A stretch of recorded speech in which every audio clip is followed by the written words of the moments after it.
Durante muito tempo, o Mar da Nazaré foi prenúncio de tragédia. Tragédia demasiadas vezes confirmada. É irónico que agora venha gente de todo o mundo para jogar com o mar tremendo da Nazaré.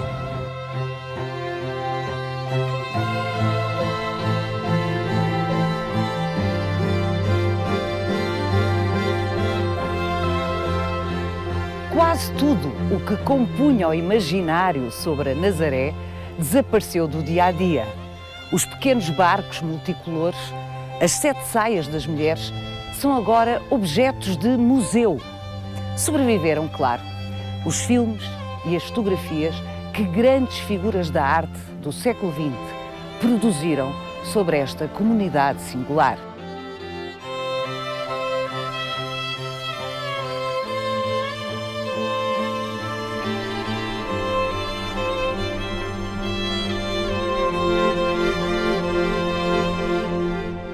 Mas há algo da longa tradição da Nazaré que escapou à voragem lúdica dos nossos dias.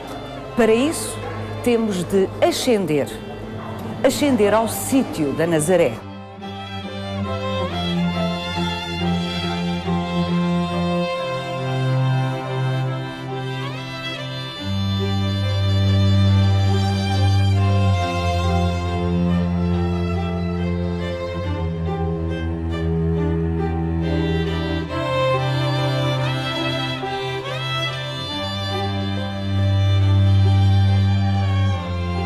No sítio da Nazaré permanecem vivas as maravilhosas histórias da Senhora da Nazaré.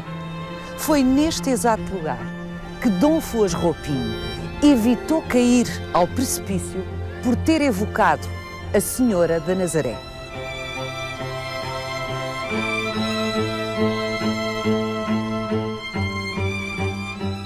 Vai querer saber mais? Venha connosco nesta visita guiada.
João Oliva Monteiro. Olá. Olá, vamos sentar-nos, acho ótima ideia.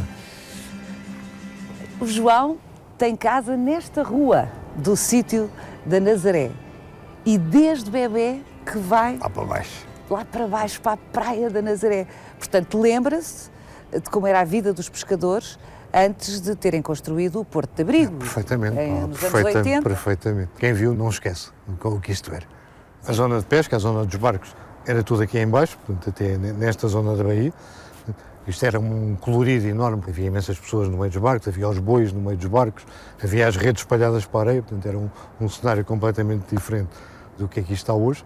Era lindíssimo, não é? Era lindíssimo, é lindíssimo. Mais lindo lá de baixo do que daqui de cima. Mas era, de qualquer maneira, era uma praia extremamente animada. De vez em quando havia naufrágios aqui em baixo, porque eram alturas terríveis aqui para toda a população. E lembro-me do último, que não foi aqui na praia, foi lá ao fundo na praia dos Salgados, foi à noite, uma traineira, isto eram cerca de 2 da manhã, e comecei a ouvir uns gritos lá em baixo, portanto, e toda aquela zona lá de baixo se espalhou o som dos gritos. Portanto, eram uns gritos localizados e de repente era toda uma povoação que gritava, sobretudo as vozes das mulheres, e meti-me no carro, fui até lá abaixo, e era, às tantas, eu próprio chorava, porque toda a gente pensava que tinha familiares no mar, pensava que teria sido um naufrágio de alguém da sua família que tinha morrido. Portanto, não sabia ainda quem tinha naufragado? Ninguém sabia qual teria sido o barco que teria naufragado, mas foi assumido como, aliás, isto era uma grande coletividade, uma grande família, toda a gente assumiu, mesmo que não fosse de família genética, família de sangue, era da família pescatória, portanto era um meio muito unido.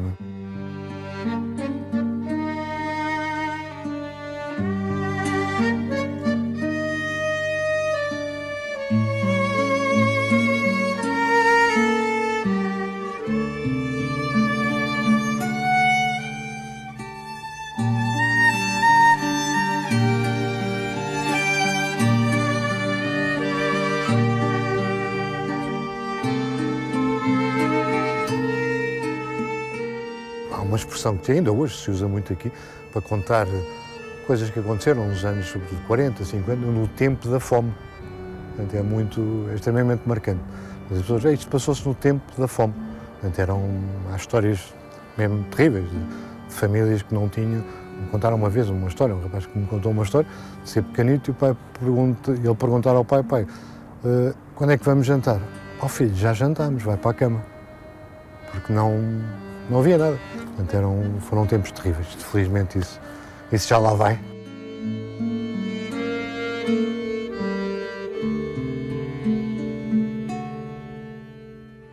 É irónico, João, que quando finalmente se conseguiu construir o Porto de Abrigo, foram décadas de projeto até conseguirem construir o Porto de Abrigo aqui na Nazaré, coincidiu esse tempo, os anos 80, com o início do declínio das pescas.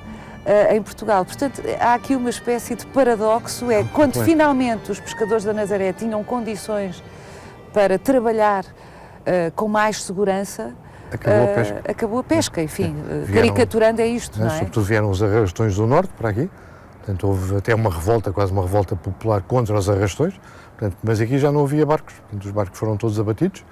Portanto, políticas da União. Sim, mas completamente, mas de vez em quando havia barcos que ardiam na praia, portanto eram abatidos, deitava-se fogo, era um espetáculo muito bonito à noite. Portanto, mas ao mesmo tempo... Dantesco quase, porque entre as tábuas o barco começava a arder no interior e começavam as fissuras entre as tábuas a deixar passar as chamas.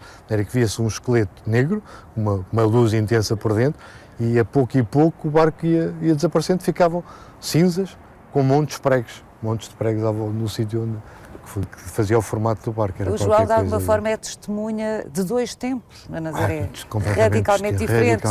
Os tempos da vida dura e aflitiva e miserável e, ao mesmo tempo, heroica. Heroica. Não é? Esta entrada e saída do mar eram feitos heroicos. E este novo tempo, que é um tempo em que o mar feroz, de repente, é amigo da Nazaré neste sentido, no sentido em que chama surfistas do mundo inteiro e abre-se um novo negócio para a Nazaré. É normal nesta rua onde nós estamos haver pessoas que perguntam onde é que são as ondas grandes? Não é aqui, foi não, é do outro lado. Não, assim, onde é que são as ondas? É uma ânsia de ver ondas grandes, ondas muito grandes. E hoje não estão ondas grandes, foi não? Agora não.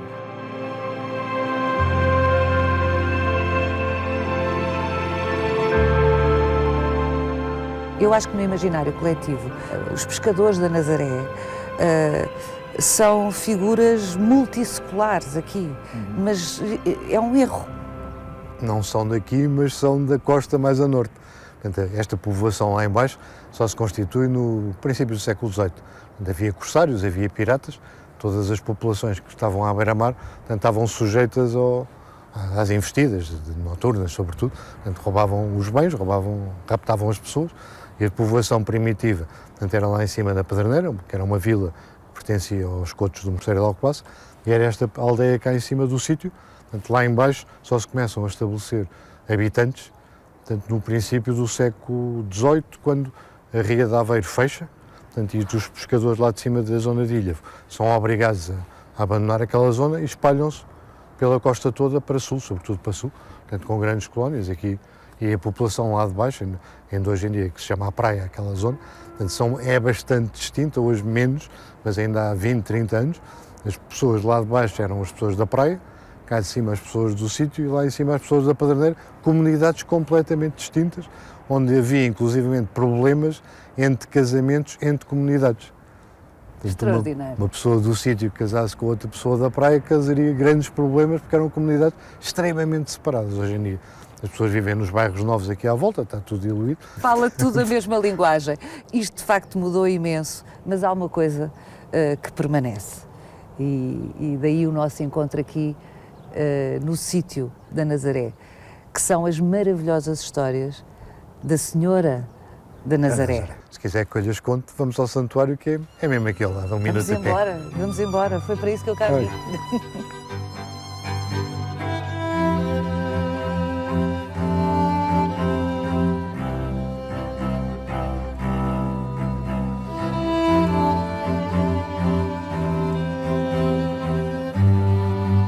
A primeira igreja construída neste sítio, neste local, aqui no sítio, para ser mais específico, foi mandada construir por o rei Dom Fernando I, em 1377, porque a capela primitiva já era pequena para albergar tanta gente que aqui vinha, manda construir uma igreja que, entretanto, foi sendo alterada ao longo dos séculos, até aos finais do século XIX. Portanto, isto, a igreja que temos aqui, portanto, é um produto de todas essas alterações consecutivas. Eu, segundo aprendi, João, desde Dom Fernando, os reis que intervieram de uma forma mais forte aqui foram Dom João I, Dom João II, Dom Manuel I, Dom Afonso VI, fez uma grande intervenção. Sim. Dom João V também.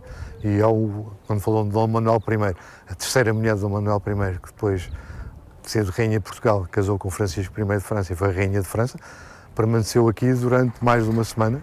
Foi construído um paço em madeira, portanto, para ela vir para aqui, o que implica e pressupõe que já havia um culto bastante generalizado para uma rainha vir se instalar aqui durante mais de uma semana e que ser construído o tal Palácio de Madeira para ela estar bem instalada, porque aqui não havia nada. Nessa altura era só a igreja e a ermida e nada mais. Essas peregrinações reais e a dimensão deste templo pressupõe que a devoção era tanta à Senhora da Nazaré que arregimentava muito dinheiro. Sim. Entrando no santuário vamos ver onde parte desse dinheiro foi aplicado.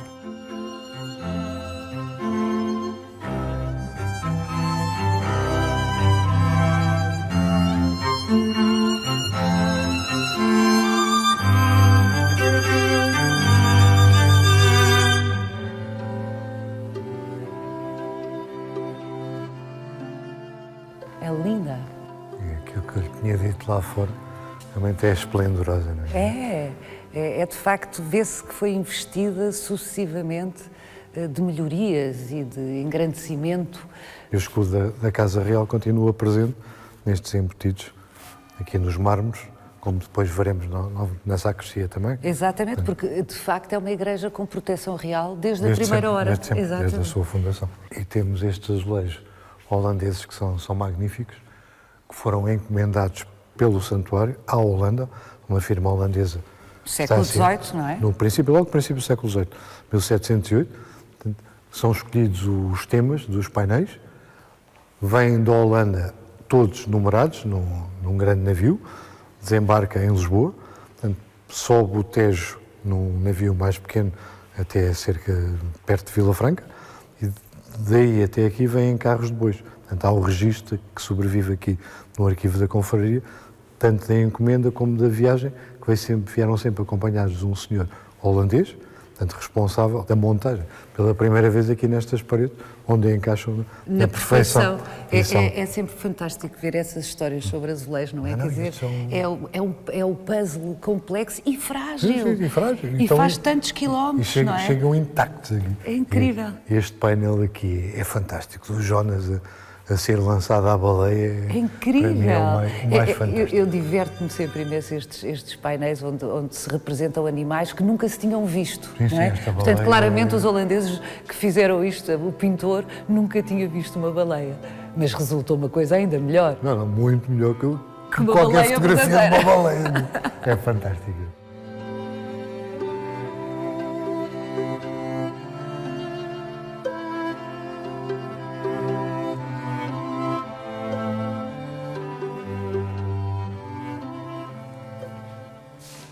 João, estes azulejos são geniais. Estes são Devo dizer, portugueses. são portuguesíssimos e devo-lhe dizer que acho que gosto mais deles do que dos holandeses. Tem mais força, são mais... É, uma coisa mais mais, vivos. mais forte. O adjetivo é esse. Tem aqui uma Nossa Senhora fantástica, né? Neste teto. Lindo.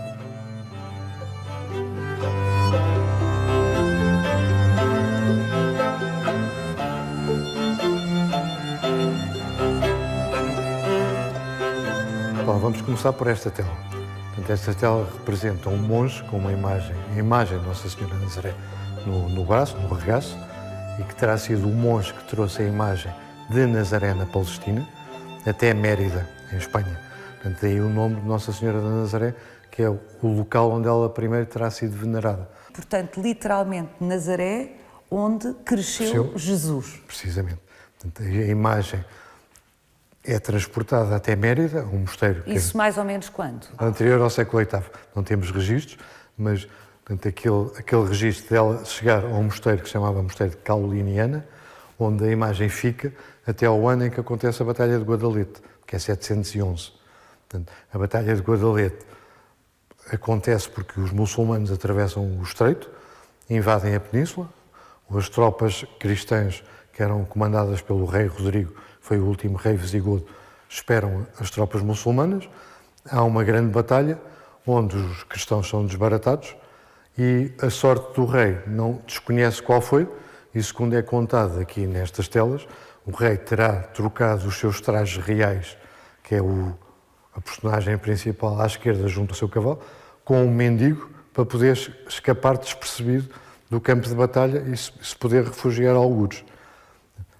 Acontece aquela troca de indumentária e o rei vai ter ao mosteiro de Cauliniana, onde estava a imagem.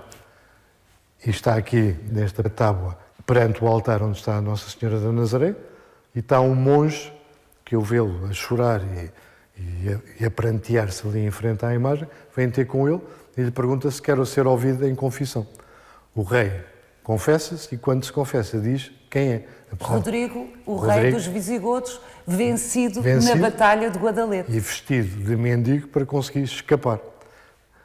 O monge propõe-lhe, eu vou abandonar o mosteiro, portanto, e vou-me dirigir para o litoral atlântico, se queres vir comigo. Portanto, o rei diz que sim, senhora, vêm os dois e vêm ter aqui, a este sítio onde hoje é a Vila da Nazaré, que herdou o nome da imagem, ao contrário do que normalmente acontece, que são os sítios que dão o nome às imagens que lá são veneradas, aqui é o contrário. É uma imagem que vem da Nazaré da Palestina até este local em Portugal, este sítio da Nazaré, que mais tarde forma a Vila da Nazaré. Portanto, uma vila que recebe o nome de uma imagem que vem do Mediterrâneo Oriental até aqui à costa atlântica. Extraordinário. Estamos no século VIII. E a história continua daquele lado. Vamos lá. É uma espécie de banda desenhada, não é? Incompletamente. Isto é muito, muito didático. Quando o monge propõe ao rei fugirem juntos, trazem a imagem de Mérida aqui para este sítio. E estão ali os dois representados nesta tela, portanto, junto ao bico onde aconteceu o milagre de um Foz-Roupinho, 4 séculos depois. Estão os dois lá representados e por baixo está representada uma grutazinha onde está a imagem escondida. Portanto, eles escondem a imagem. Sim, o monge terá ficado a viver aqui neste promontório, o rei terá ficado a viver no monte, portanto, a encontrar-se-iam regularmente, porque aqui perto, o que me faz querer ser a razão deles virem para este sítio, aqui muito perto, a 4, 5 km a sul, há o antigo Mosteiro de São Gião e a Igreja de São Gião, classificada como Monumento Nacional desde 1986 e desde então à espera de uma reabilitação urgente.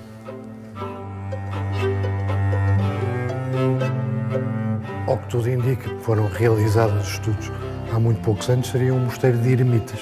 Portanto, o que coincide com o facto de eles os dois viverem como eremitas, uma vez por semana todos os eremitas da região iam a uma cerimónia religiosa no próprio mosteiro, na igreja do mosteiro, que eram com poucos alojamentos à volta, o que faz crer que realmente esta história tem um fundo de veracidade bastante consistente, Já digamos vamos assim. falar sobre Digamos isso. Eu assim. agora quero ouvir a história até ao fim. Continuamos aqui com os reis. Temos uma representação muito interessante do que era a Praia da Nazaré neste finais do século XVII, que é aquela zona com chamemos uma ria, uma laguna, com um cordão dunar a separá-la do mar, portanto, que é toda a zona que hoje em dia lá embaixo está ocupada pelas casas da Praia da Nazaré e que vai até ao Porto de Abrigo, até lá a seguir, que é a única que está assinada por Luís de Almeida, que terá sido um discípulo de José de Óbidos, portanto podem ser datadas no final do século XVII, que representam o milagre que aconteceu com Dom Fuas Roupinho.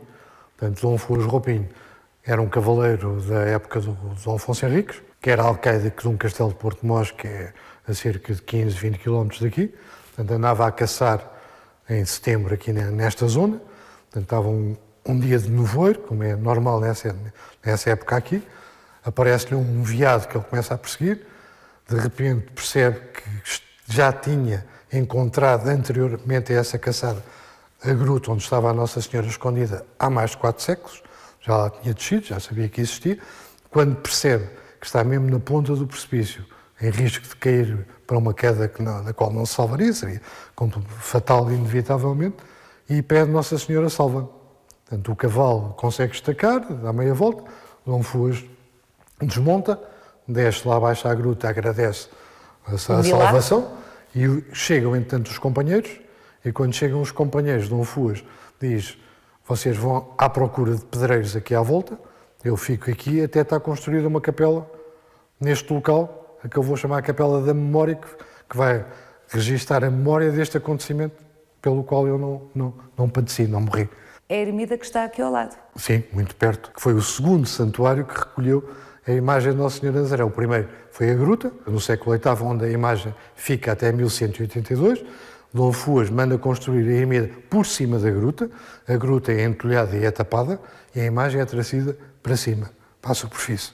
Em 1377, Dom Fernando, o rei Dom Fernando I, vem aqui a este sítio, como a ermida já era pequena para tanta gente que já se juntava nessa época aqui, manda construir a primitiva igreja neste local onde nos encontramos hoje. E melhorar a ermida. E melhorar a ermida também. Fez obras na ermida e manda construir uma igreja maior para onde a imagem é transferida. Portanto, este local onde nos encontramos é o terceiro santuário neste sítio que recebe a imagem... No sítio da Nazaré? No sítio da Nazaré, que recebe a imagem de Nossa Senhora da Nazaré, que vem da Palestina e que está aqui perto de nós, mesmo aqui em cima. Vamos vê-la, porque nesta altura a protagonista desta história ainda não apareceu. Vamos a ela.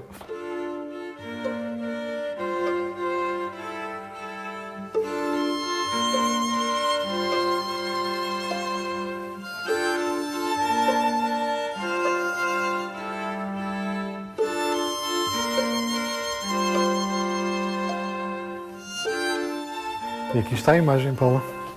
Tão pequenina. Tem cerca de 25 centímetros, é de madeira.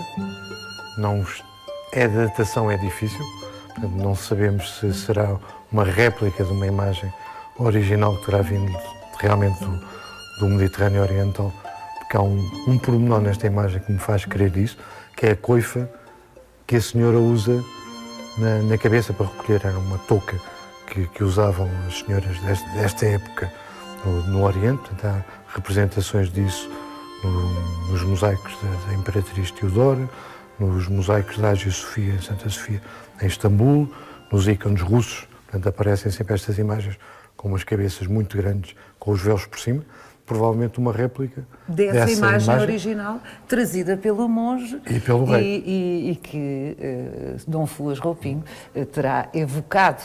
Seria fácil datá-la através do teste de carbono 14, o que nunca foi feito, e ficaríamos a saber qual é a época, sem serem opiniões pessoais, portanto, um dado científico objetivo, qual seria a época. Nota-se uns pormenores que seriam o véu branco em cima desta cor morena, como a descreve o Britalão, que foi o grande divulgador desta história, que escreve em 1628 um livro sobre a antiguidade desta imagem, que é extremamente curioso. Britalão, que foi administrador desta casa. Portanto, é designado administrador por isto já no tempo em que os Filipes eram os reis também de Portugal, no tempo do Filipe II, português III de Espanha, em que o designa como administrador. Ele escreve essa obra, que teve a primeira edição com 1500 exemplares. É imenso. Imenso. Imenso. Que se espalhou por todo o sítio onde havia portugueses. Portanto, há igrejas dedicadas a Nossa Senhora de Nazaré, algumas com réplicas desta imagem, com outras imagens parecidas, pelo mundo inteiro, desde o Brasil, sendo a principal em Belém do Pará. Há em Luanda uma capela muito interessante também.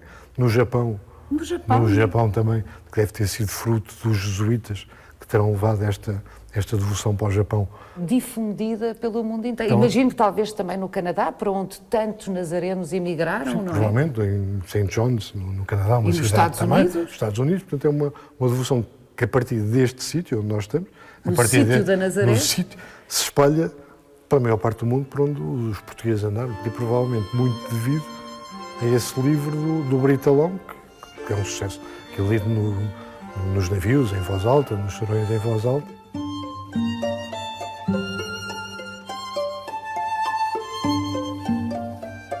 Quando se diz que a Ermida da Memória, alegadamente mandada construir por Dom Fuas Roupinho, é mesmo ao lado do santuário, da igreja da Senhora de Nazaré, não é uma força de expressão.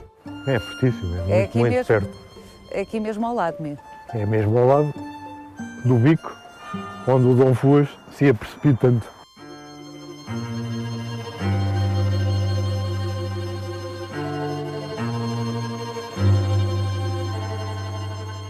Esta ermida, ao que reza a história também, foi atualizada, aprendi com o João, por Dom Fernando I, portanto, finais do século XIV. Terá aqui em 1377, portanto, como já havia uma grande afluência de peregrinos aqui, manda construir a igreja, onde estivemos, e manda refazer, esta ermida era aberta com arcos, portanto era não uma ermida fechada, mas um alpendre, onde a imagem estaria provavelmente no meio em cima de uma coluna que estaria no centro.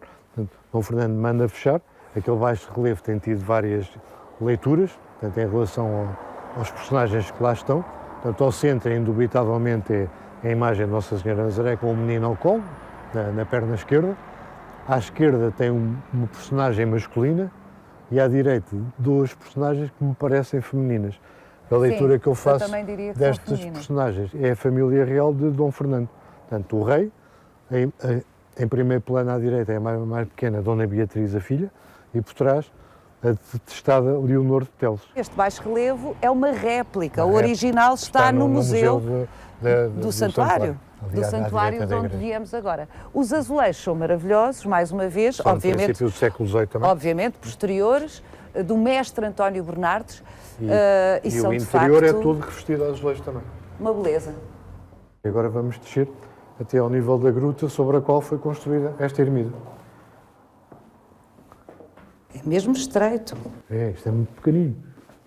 Paulo, e aqui temos uma réplica da imagem de Nossa Senhora de Nazaré que vimos lá em cima na igreja, e terá sido aqui o local onde existia a gruta, que ainda aqui está por baixo uma entrada, onde a imagem foi colocada no século VIII, quando foi transportada de Mérida até aqui. E esteve aqui até 1182, quando Dom Fuas manda construir esta ermida. Dom Fuas Roupinho? Dom Fuas Roupinho, precisamente, que manda construir esta gruta, esta ermida por cima da gruta, e quando a imagem é transportada para o nível superior, por onde entramos. Uhum. Vamos subir? Vamos subir.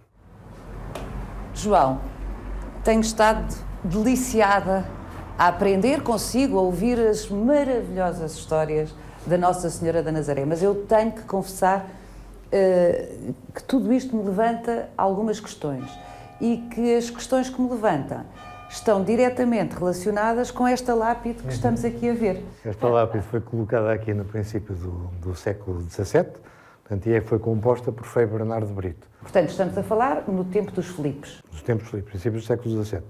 Frei Bernardo Brito, na altura, um frei, estudou em Itália, o pai mandou estudar para a Itália, em Roma e em Florença, e ele resolve que não quer ser militar como o pai pretendia, e vem de Itália para Portugal sem informar o pai, e apresenta-se no mosteiro de Alcobaça Para professar. Para professar. Portanto, faz o noviciado, professa, e quando o pai sabe onde ele está, já ele tinha tomado votos. Já era o Frei Bernardo de Brito.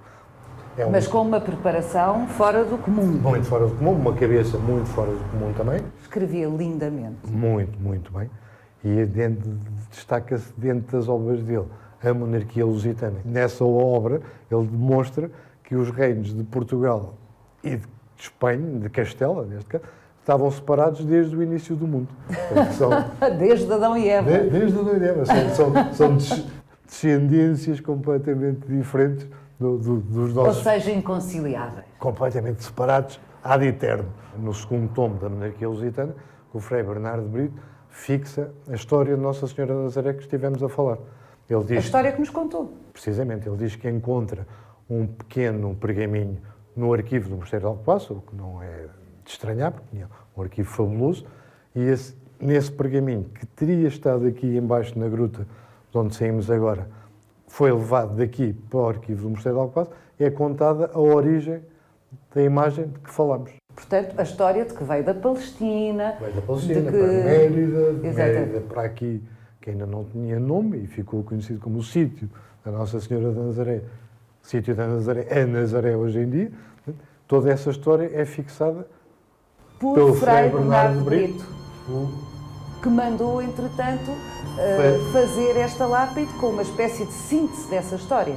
Em latim, evidentemente. Obviamente.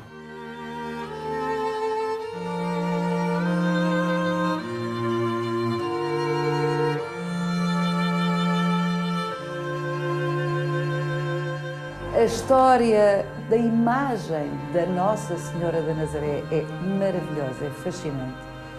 Rocambolesca, cheia de aventuras e de peripécias, com séculos pelo meio. Mas, de facto, é Frei Bernardo de Brito, como o João acabou de nos explicar, quem a fixa, mesmo no final do século XVI, início do século XVII. Ora, eu sei que o João sabe que há vários historiadores que não admitem outra hipótese sobre esta história que não seja a de que é uma lenda, e uma lenda inventada de raiz por Frei Bernardo de Brito. Porque Frei Bernardo de Brito, como também já aqui foi dito, escrevia lindamente, e essa obra, A Monarquia Lusitana, é no fundo a invenção de uma história de Portugal heroica. É de alguma forma o primeiro historiador, mas num registro épico, sobre os portugueses, patriótico. E, portanto, nesse registro, Frei Bernardo de Brito terá criado esta lenda. Mas há factos anteriores que rebatem essa ideia. 200 anos antes de Bernardo de Brito ter escrito, já Dom Fernando tinha vindo aqui, em peregrinação. O que não faz sentido, não sendo isto já um grande culto, uma grande devoção, uma imagem muito especial. Isto era um sítio completamente ermo, de difícil acesso. Não era muito normal o rei vir aqui, como vir a terceira mulher, Dom Manuel I, vir aqui ficar uns dias. Portanto, Bernardo de Brito, quando escreve, já havia uma devoção consolidada há séculos. Eu percebo esse argumento do João e parece-me que é perfeitamente possível que Frei Bernardo de Brito tenha colocado por escrito qualquer coisa que era de tradição oral. Faz sentido. A segunda parte da história da Senhora de Nazaré, que envolve o Dom Fuas Roupinho, é que é quase unanimemente recusada pelos historiadores que se têm debruçado sobre esta matéria. O Bernardo de Brito diz que encontrou um documento que referia que por baixo desta ermida haveria uma gruta.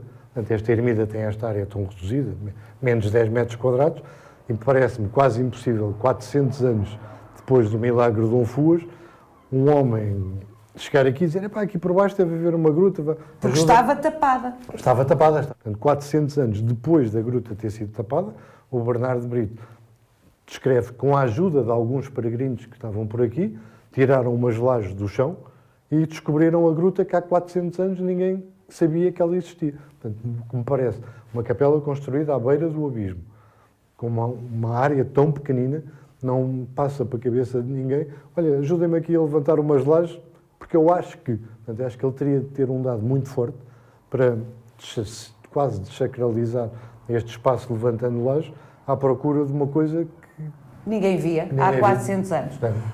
João, mas ninguém nunca viu nenhum documento sobre a existência de Dom Fuas Roupinho, esse alegado companheiro de Dom Afonso Henriques. Mas há vários historiadores que referem que Dom Fuas Roupinho é um personagem do qual não existem documentos coevos, como acontece com vários Quando se diz personagens coevos, é contemporâneos da contemporâneos personagem. do Dom Fuas Roupinho. Portanto, não chegaram até nós, ou até poderiam não ter existido. Portanto, na altura não era normal, não se ia ao notário fazer uma escritura de compra e venda. Portanto, os documentos eram qualquer coisa, não havia certidões de óbito, eram qualquer coisa de muito especial.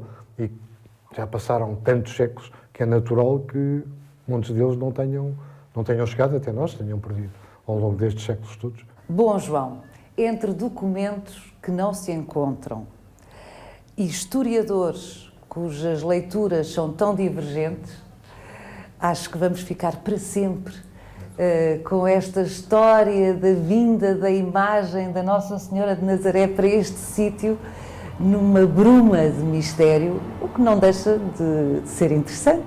Muito, não é? muito interessante.